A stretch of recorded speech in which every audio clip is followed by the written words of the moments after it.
firmly, right? Mhm. Your thumb and your first finger, especially firmly. Mhm. Firmly enough so that he couldn't pull you away if he suddenly went like that, right? Mhm. But you got to keep your arm relaxed. Okay. And a lot of people have trouble with that. Right. Okay? Right. It's hard to keep your wrist firm and your arm relaxed. Right. Right? Okay. Okay?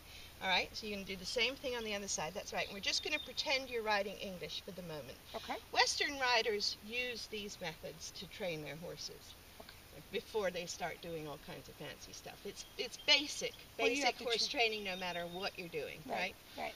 So doing this doesn't mean you're always going to ride English. Right. You always have to. It's just this is how we're going to train him, okay? Okay. And then, because he has a history of running away, though, as I say, you wouldn't think it right now, but we know that he does, Right. and it can happen like that, okay? Yep. He can suddenly, very suddenly decide, you know, I'm fed up with this. That's what happens. Yeah. Right, and he suddenly runs away.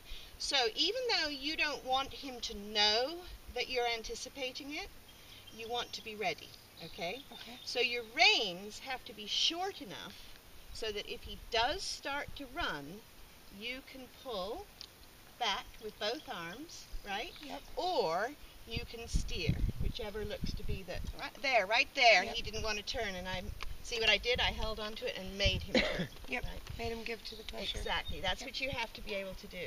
Okay. So your reins have to be short enough to be able to do that quickly, Mhm. right? You mustn't get caught off guard by him, Right.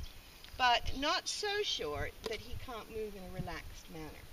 Okay. Right. So it's And it's a happy very medium. fine line. Short enough to be able to control him if you need to, but long enough so that you can just move with him.